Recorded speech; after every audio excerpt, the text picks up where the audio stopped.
Guys, আমি পৃথিবীর যত ধনী মানুষ আছে তার মধ্যে অন্যতম একজন ধনী মানুষ। রাখেন, একটু অপেক্ষা করেন, একটু এক্সপ্লেন করে তাহলে বুঝতে পারবেন। জুমার নামাজ পড়ে আমি এই জায়গায় মাঝে মধ্যে বসি, খুব ভালো লাগে। তো এখানে বসেই কথাটা শেয়ার করি। সেটা হলো জীবন মানুষের একেবারে সংক্ষিপ্ত সময়, মানে অ্যাভারেজে মনে করেন 60 বছর। 60 বছরের মধ্যে প্রথম 20 বছর মানে আপনার কি আছে এটা টোটালি ডিপেন্ড করে হলো আপনার বাবার কি আছে তার উপরে। তারপরে ধীরে ধীরে মানে কিছুদিন প্রচুর স্ট্রাগল করতে হয়, 10 বছরের মতো মনে করেন, 10 থেকে 15 বা 20 বছর। তারপরে হয়তো বা একটা পর্যায়ে মানুষ আসে। এখন মনে করেন এই 60 বছর জীবনের মধ্যে আপনার প্রায় 40 বছর চলে গেল হলো জীবনের সংগ্রাম করার জন্যে, প্রচুর টাকা ইনকাম করার জন্যে।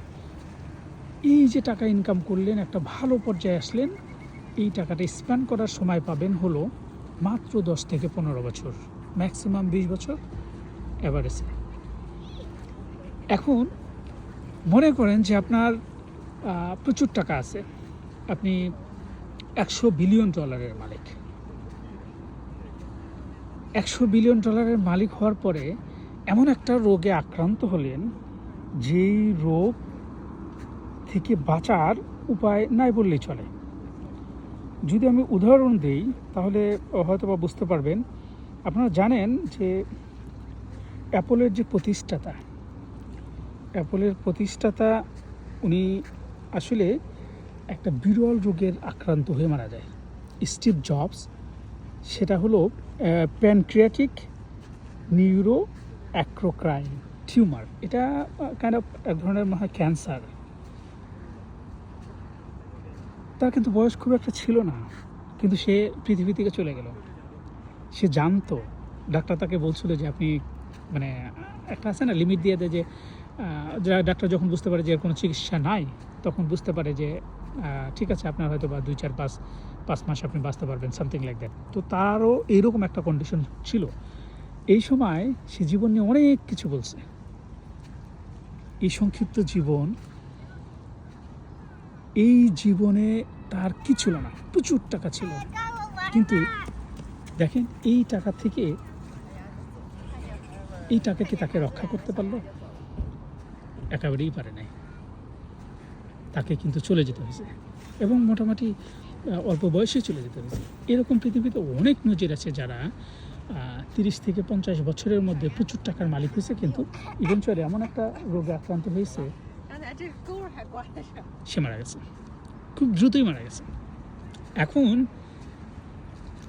আমি কেন পৃথিবীর one of the richest person? আলহামদুলিল্লাহ, আমার শরীরে কোনো অসুখ বিসুখ ওই রকম নাই। আমার সব অঙ্গ প্রত্যঙ্গ আলহামদুলিল্লাহ খুব ভালো আছে আমার জানা মতো, এবং আমি সুস্থ আছি। পৃথিবীতে আপনার যত সম্পদ আছে, সেই সম্পদের চাইতেও বিলিয়ন বিলিয়ন ডলারের চাইতেও মূল্যবান হলো আপনার সুস্বাস্থ্য। এর কারণ হলো এই স্টিভ জবসকে যদি বলা হতো তোমার অ্যাপলের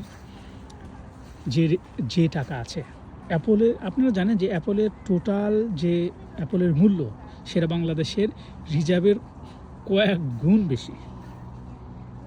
মানে এত মানে দামি একটা কোম্পানি।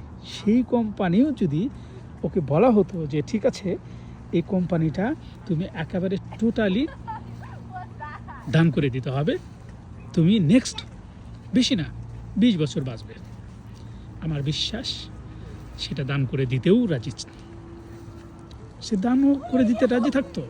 তার কারণ পৃথিবী থেকে কেউ চলে যেতে চায় না, প্রত্যেকেই চায় আর একটা দিন আর একটা মুহূর্ত বাঁচতে। এই পৃথিবীতে হিউজ পরিমাণ মানুষ আছে যারা এমন রোগে আক্রান্ত আছে, তাদের প্রচুর টাকা আছে, ইচ্ছা করলে প্রাইভেট জেট নিয়ে যে কোনো জায়গায় যেতে পারে, কিন্তু তার ওই যে সাধ্য নাই। কেন?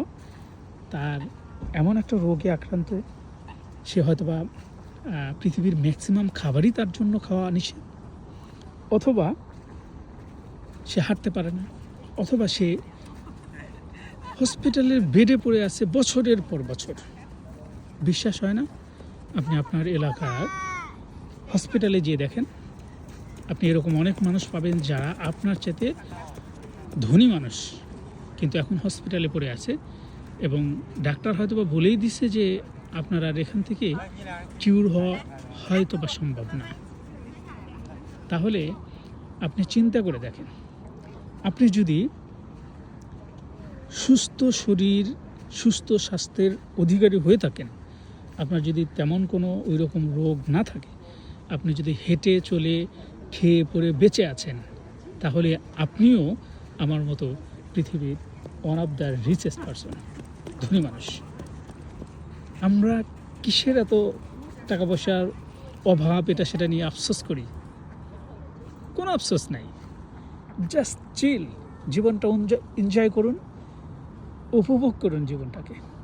এই যেমন হাঁসগুলো সুন্দর করে তাদের জীবন উপভোগ করতেছে, তাদের কোনো ব্যাংক অ্যাকাউন্ট নাই, ব্যাংকে টাকা পয়সাও নাই, তাদের ওই বিভিন্ন বিজনেস লাইফ নিয়ে কোনো টেনশন নাই, জাস্ট চিল করতেছে, খাচ্ছে, রাতে এক জায়গায় শুয়ে ঘুমিয়ে পড়বে, সকালবেলা বা কালকে কি খাবে এদের কোনো হিসাব নেই। জাস্ট চিল, জীবনটাকে উপভোগ করি। আল্লাহ যেহেতু আমাদেরকে মুখ দিয়েছেন, এর রিজিক অবশ্যই দিয়েছেন, সেটা যেভাবেই হোক। সেটা হয়তো বা কেউ মানুষের কাছে হাত পেতে খাচ্ছে, কেউ পরিশ্রম করে খাচ্ছে, কেউ আবার চুরি করে খাচ্ছে, কিন্তু না খেয়ে তো নেই কেউ, তাই না? আসুন আমরা সুস্বাস্থ্যের অধিকারী হই এবং শুকরিয়া আদায় করি যে আজ পর্যন্ত বা এখন পর্যন্ত আমি সুস্থ আছি, আলহামদুলিল্লাহ। ধন্যবাদ, ভালো থাকবেন।